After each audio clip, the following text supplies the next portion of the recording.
Fala rapaz, tudo certinho? Se você tá nesse vídeo, provavelmente você veio pesquisando mais sobre o RPG que o Cellbit vai jogar. A ideia desse vídeo, na verdade, é fazer um vídeo introdutório pra galera que não conhece muito de RPG, que quer saber um pouco mais sobre como vai ser o sistema que o Cellbit vai usar e também como é RPG no geral.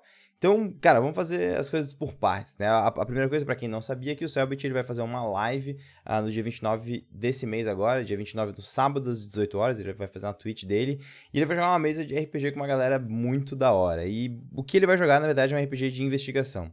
Ele anunciou já que esse RPG ele vai utilizar um sistema chamado Exoterrorists, né, os exoterroristas, mas com algumas modificações próprias para poder deixar o jogo um pouco mais ágil. Então, pode ser que você esteja aqui e você não saiba exatamente o que é RPG. Então, o que é RPG de fato? RPG, ele é um jogo, né? RPG de mesa, ele é um jogo onde um grupo de pessoas se reúne para poder contar uma história de maneira coletiva e onde jogadores diferentes têm funções diferentes, né? Um jogador vai ser o mestre do jogo ou o narrador, ele é responsável por estar contando o background da história, o que está acontecendo e os conflitos, e os outros jogadores eles vão montar e interpretar personagens específicos dessa trama.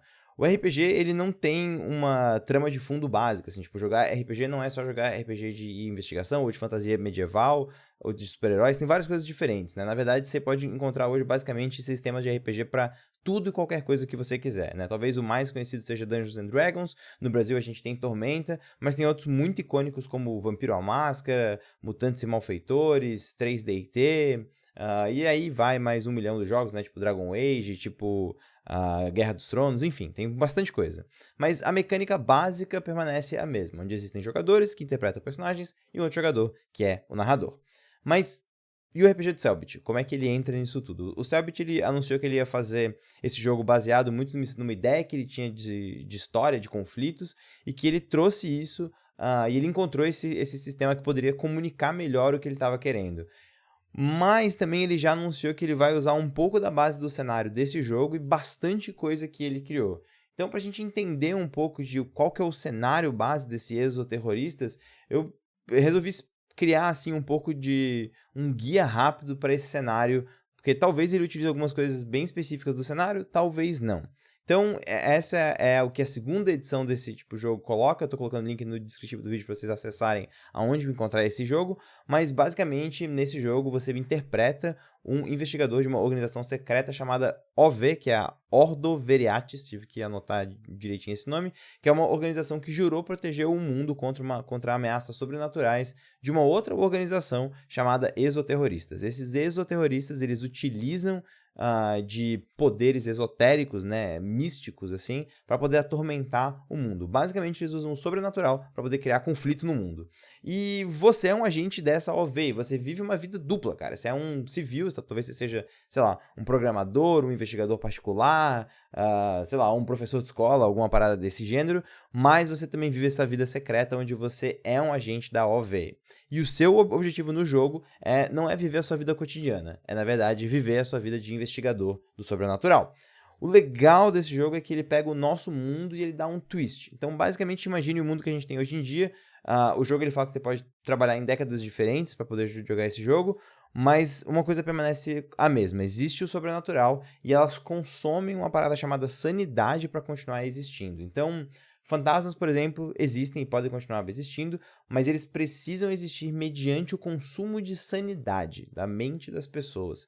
Então, imagina aquela imagem de uma casa no fundo da rua que foi abandonada pela família depois de um assassinato triplo, por exemplo, e as pessoas do bairro começam a falar que aquela casa é assombrada. Se é verdade ou não, pouco importa, porque isso começa a gerar uma certa paranoia, começa a gerar um certo consumo de sanidade, e esse consumo de sanidade local pode vir a trazer os fantasmas desse mundo esotérico para o nosso. Então, eles só existem mediante o consumo de sanidade. E os exoterroristas usam exatamente disso. Eles começam a fazer fake news, eles começam a fazer esses recursos para poder trazer ameaças de outros mundos para o nosso mundo. E o seu trabalho, então, é investigar essas coisas, descobrir a origem delas, acabar com essas ameaças sobrenaturais e, se possível, prender eliminar esses exoterroristas que estão atormentando o mundo.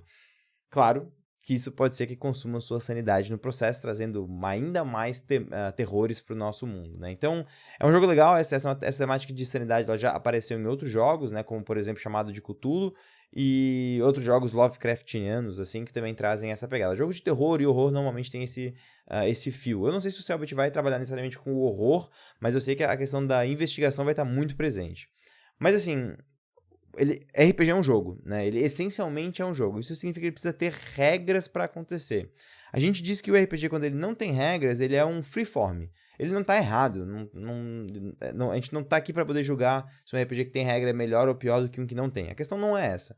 A questão é que se ele tem regras, ele vai ter um sistema que vai gerenciar ele, e quanto menos regras e menos sistema ele tem, mais próximo de um freeform ou uma improvisação em grupo ele vai ser. Nesse caso dos exoterroristas, né, ele tem um sistema mais específico, apesar de ser bem livre, bem interpretativo, e que a gente já sabe, o que o Cellbit já anunciou isso, ele vai modificar um pouco para poder atender as necessidades dele. Então, como funciona o jogo? Basicamente, você tem que entender a sua estrutura de personagem. Um personagem ele é definido por 3 coisas. Primeiro, o conceito, quem que ele é, né? Então, ele é, por exemplo, essa questão do hacker, talvez ele seja um professor universitário que estuda ocultismo ou teologia, esse é o conceito dele. Depois a gente vai ter as habilidades investigativas, tem uma lista de habilidades investigativas que você vai colocar pontos nela, já falo sobre isso daqui a pouco, e também as habilidades gerais. Essas habilidades gerais você também vai colocar pontos, tá? É um sistema bem simples de compra de pontos, tipo montar personagem online, você vai bem fácil, bem tranquilo, e aí você vai perceber então que essas habilidades elas têm 2 coisas. Elas têm um número, né, que é um número geral, é o número principal dela. Existe uma reserva. Digamos que você tenha 3 pontos nessa habilidade de conhecimento de ocultismo, tá? Nesse caso, você vai ter 3 pontos de ocultismo e 3 pontos na reserva de ocultismo. Quando você gastar um ponto, a gente vai falar sobre isso daqui a pouco, mas lembre disso, quando você gastar um ponto, você gasta um ponto da reserva e não da habilidade em si. Então, digamos que você faça aí uma situação onde você precisa encontrar uma pista e você acaba gastando um ponto de ocultismo. Você vai continuar com 3 pontos, mas a sua reserva vai ter só 2. Existem momentos e situações do jogo que a sua reserva ela vai dar um refresh, ela vai voltar, né, ao que ela tinha antes. Então, digamos que você acabou gastando, ficou ali com um só, e aí uma situação de jogo faz com que você dê refresh e você volta a ter 3, que é o número que você tem alocado naquela habilidade. Essa é a base do sistema, essa é a base do seu personagem. Ele vai ser definido por isso. Mas como que o jogo funciona? O jogo ele funciona em basicamente 2 momentos diferentes, um momento de teste e um momento de investigação. Durante o momento de investigação, você vai, como jogador, dizer o que o seu personagem está fazendo e qual habilidade ele está usando para fazer aquilo. Por exemplo, digamos que você seja esse professor de ocultismo, você está nessa casa assombrada e você começa a perceber alguns símbolos que estão espalhados debaixo dos tapetes. Você mexeu nos tapetes, né? Você falou pro mestre que você está mexendo e aí o mestre fala, pô, você encontra uns símbolos estranhos debaixo do tapete. Você pode falar, então, cara, eu quero usar meu conhecimento de ocultismo para entender o que esses símbolos significam. O mestre, então, vai julgar se é uma habilidade adequada para aquilo ou não. E se for uma situação de investigação, ele vai te dar a pista. Não tem teste, ele vai te dizer a pista. Basicamente, você fala qual habilidade que você está usando e ele te diz, então, qual que é a pista que você coletou. Isso é bem direto, isso é bem simples e bem legal. Porque se você, por um acaso, falar que você vai... Porque tem outras formas de resolver isso, né? Digamos que você encontra essas marcas debaixo do tapete, você decide bater foto dela para poder guardar, e aí o seu personagem, na verdade, é um fotógrafo.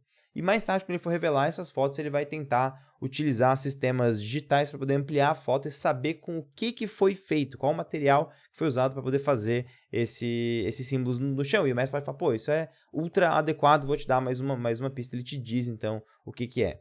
E os jogadores vão juntar as pistas para tentar encontrar aí o que trouxe esse sobrenatural para o nosso mundo e também quem são os cultistas ou os exoterroristas, enfim, o que está acontecendo.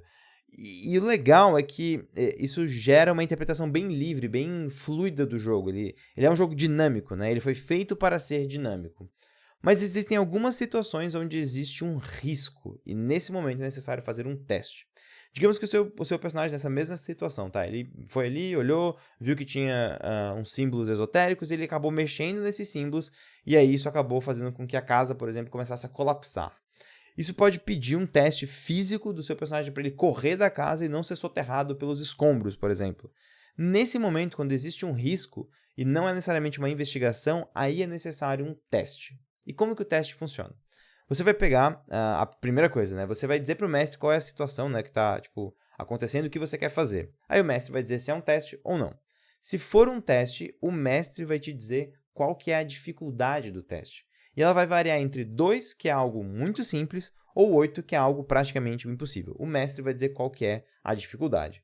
O que você tem que fazer, você jogador? Você vai pegar um dado de 6 faces, um dado simples, dado de War, você vai pegar um dado bem simples, e aí você vai pegar ele na mão e ver se você tem a habilidade que se aplica àquele momento, àquela situação. Digamos que você tem alguma coisa tipo um atletismo, corrida, habilidades físicas gerais para fugir dessa situação. Você pode, então, gastar pontos da sua reserva para somar na sua rolagem. Você vai rolar o D6, somar com os pontos que você gastou, e aí, se o número for igual ou maior do que o mestre falou, você consegue fazer a situação e o mestre narra o resultado. Por outro lado, se você não conseguir, aí você tem um problema e aí o mestre narra o resultado. Qual foi o problema, né? Qual foi o novo problema que nasceu por conta dessa falha nesse teste. E, basicamente, esse é o sistema. Ele tem coisas de pormenores, mas eu não sei até que ponto que o Cellbit ele vai usar essas coisas no sistema, e também o sistema deixa claro que algumas coisas podem ser suspensas para poder ter um jogo mais dinâmico, porque o foco do jogo é o dinamismo, e aí com isso você consegue ter um jogo de investigação bem fluida. Esse é um tipo de jogo que precisa de bastante preparação do mestre, né? O mestre tem que pensar um caso, quais são as pistas, qual é a situação inicial, o que os investigadores estão vendo, quais são as primeiras pistas que eles têm, quem são os outros personagens que eles vão interagir, e o mestre interpreta esses outros personagens, né? Então, talvez, depois da casa colapsar, eles resolvem questionar um vizinho do lado, por exemplo, ou eles conseguem encontrar quem foi o cara que fez a planta da casa, né? Quem desenhou o arquiteto, eles vão lá falar com o cara, enfim. Esses personagens a gente chama de NPCs, Non-Player Characters, e quem interpreta eles é um mestre, e o mestre não precisa fazer teste, né? Então, isso traz o básico de o que é exoterroristas. A gente não sabe quanto que o Cellbit vai suspender isso, porque em muitos momentos a gente quer que o jogo flua e a gente acaba suspendendo algumas regras para o fluir do jogo, né? Então, dicas assim para quem está começando. É legal pegar um sistema que você se interesse, que você se envolva, leia bem o sistema para poder entender como que ele funciona e também para você ser capaz de ensinar para os seus jogadores caso necessário. Mas tem algumas coisas que ajudam bastante, tipo ficha pronta, aventura pronta, essas coisas. As editoras que produzem esses jogos têm bastante. Estou colocando uma lista de editoras no descritivo do vídeo. Você pode olhar algumas editoras e procurar jogos. E aí lá você tem bastante coisa para poder começar, inclusive RPGs de graça, né? Tipo 3DT é um RPG que está aí disponível de graça para você pegar o PDF. Beleza? Se você curtiu esse vídeo, se você ficou interessado em saber mais sobre RPG, cara, dá um like, se inscreve aí no canal, tem bastante dica de RPG nesse vídeo. Se você quer começar a jogar Dungeons & Dragons 5ª edição, vai pro canal do Formação Fireball, que eu tenho com outro brother, que é o Roxo. Lá a gente faz vídeo direto, com dicas para iniciantes, bem tranquilas, assim, bem maneiras pra você começar a jogar. E também eu faço lives na Twitch com mesas de RPG, twitch.tv/mespedroca. A gente tá com uma mesa de Dungeons & Dragons em Dark Sun, que é um cenário árido, pós-apocalíptico muito tenso, outras mesas mais focadas em aventura medieval, umas mesas futuristas, tem bastante coisa rolando, então você pode acompanhar por lá, beleza? É isso aí, espero que você tenha curtido o vídeo, é muito nóis, é very much we, e até a próxima.